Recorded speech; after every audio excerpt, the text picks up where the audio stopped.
You're listening to Kerry Lutz's Financial Survival Network, where you get valuable information you just can't find anywhere else. To thrive in today's trying times, you need the Financial Survival Network, now more than ever. Go to financialsurvivalnetwork.com and get your free newsletter and gift. Financial Survival Network, now more than ever. Welcome. You are listening to Watching the Financial Survival Network. It's Monday, September 19th. A person you're about to hear from, I think this is one of our most important interviews that you're going to hear. In addition to being a novelist, John, and his name's John D. Kuhns, extensive experience working overseas, investment banking, electric power, production, venture cap in China. John, you handled a lot of power projects, dams, hydroelectric projects. You founded China Hydroelectric Corporation. You acquired 27 hydroelectric stations. I mean, you know what's going on in the PRC, the People's Republic of China. Where they're at now, can you give us some insight into where the country really is as opposed to what you read about in the papers? Sure, Kerry. Thanks for having me. It's good to be with you. I think personally, this could be a little optimistic. I'll tell you why I use the word optimistic in a minute, but I think China's probably right at its peak.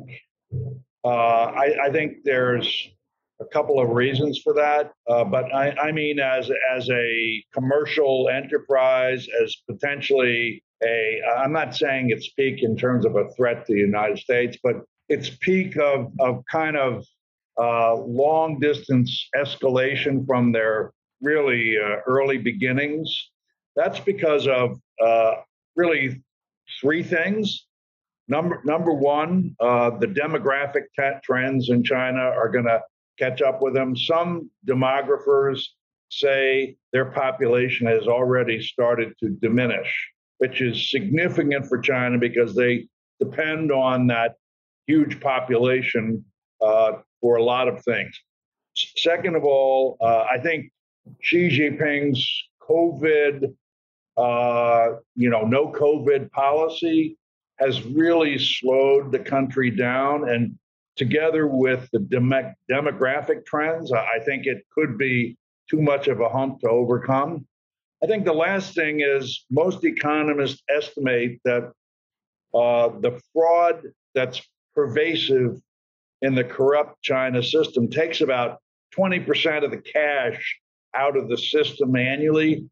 That's not sustainable. So those three things give me the feeling that China could be peaking as a, let's say, commercial enterprise. Okay, so infrastructure-wise, I've been reading about, and I've done some videos about the Three Gorges Dam, and it appears that there's a lot of issues with it. It's a strategic risk. Recently, Taiwan said, hey, we got lots of missiles. We can reach Beijing, and we can reach the Three Gorges Dam, which up until recently was the largest hydroelectric dam in the world. It seems there's quality issues. There's a thing called thermal cracking. You're an expert on this. You built and operated hydroelectric plants. You know the issues with dams of any size, really, but everything, all the risks that are present in a smaller dam are really go up geometrically on a mega dam like Three Gorges. What's your take on the situation there? Well, if you're going to do business in China effectively, Kerry, you've got to be partners with a princeling. That is a descendant of the Long March families and leaders. I'm not going to use his name here, but his father was the first minister of electricity under Chairman Mao when he started the PRC in 1949. We had to get approvals from the Ministry of Electricity for the 27 hydro stations that we developed and operated. And the ongoing, never to be discussed topic at the Ministry of Electricity was the fact that they felt that the Three Gorges Dam caused the Sichuan earthquakes, which took place right around 2008, right around the Olympics. Why? Because it's a very low, flat, but huge reservoir that sits over a bunch of fragile earth. And so in terms of the Three Gorges Dam, there's a lot of places to start, but that's where I start. I mean, they were advised not to build it.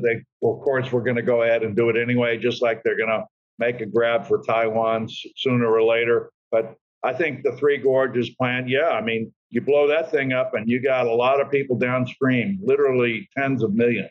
Yeah, and there's quality issues, cracking.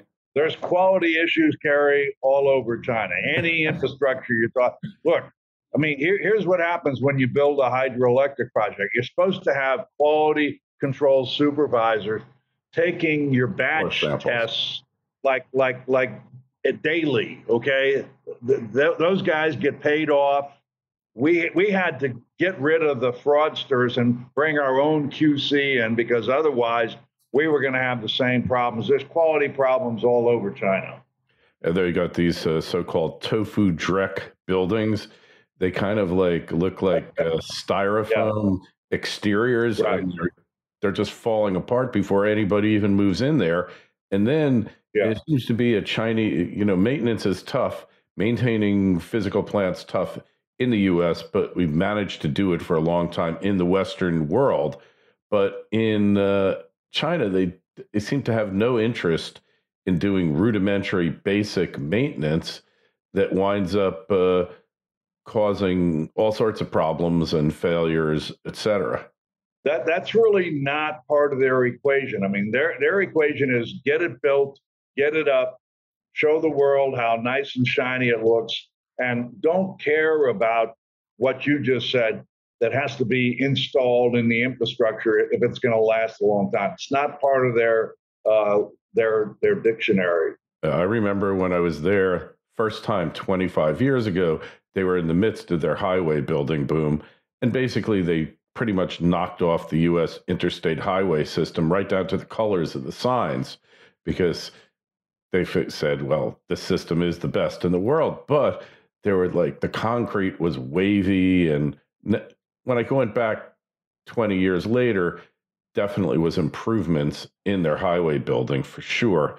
But, getting back to the dam, so you have no confidence in the quality control that went into that dam. And from firsthand experience what QC is on the ground, boots on the ground there. Yeah, I don't have any confidence in the Chinese quality control system, period.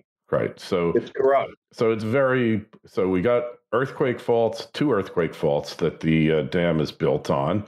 We've got questionable concrete quality. We see cracking there, and now thermal cracking, which is coming from the heat.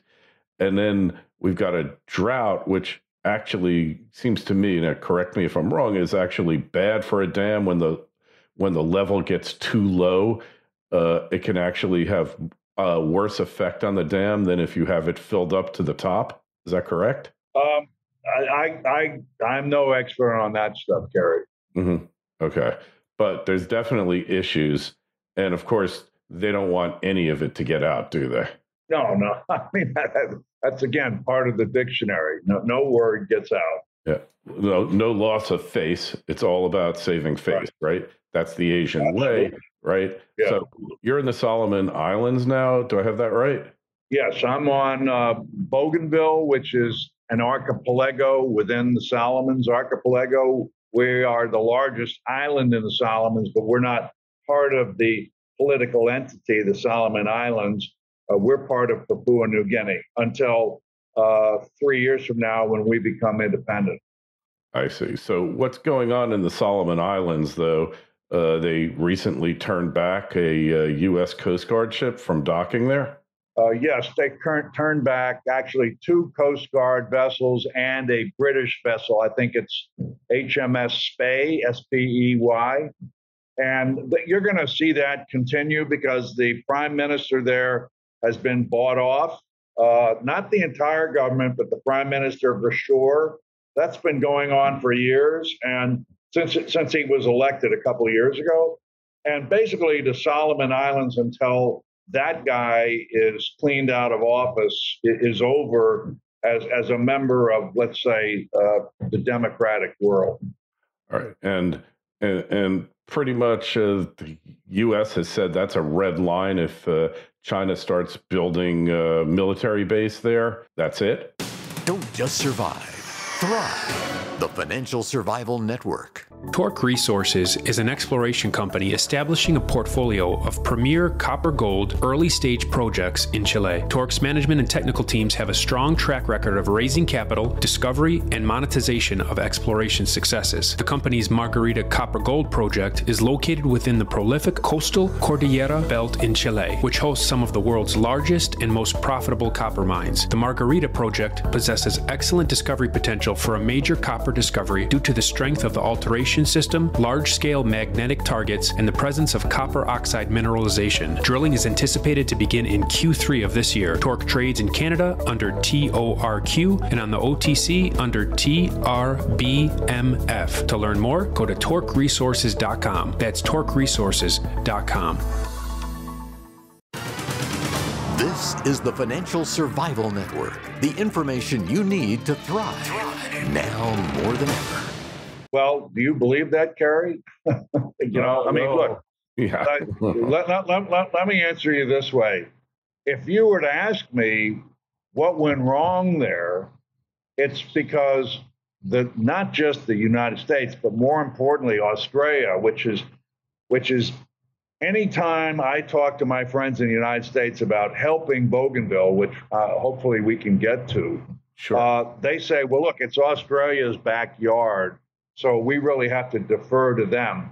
And Australia has treated the Solomon Islands like for years as an afterthought, and they're getting what's coming to them for doing that. You can't have blissful democracy until you work at it and pay for it. And Australia dropped the ball, and of course the United States hasn't been heard from here in 20 years.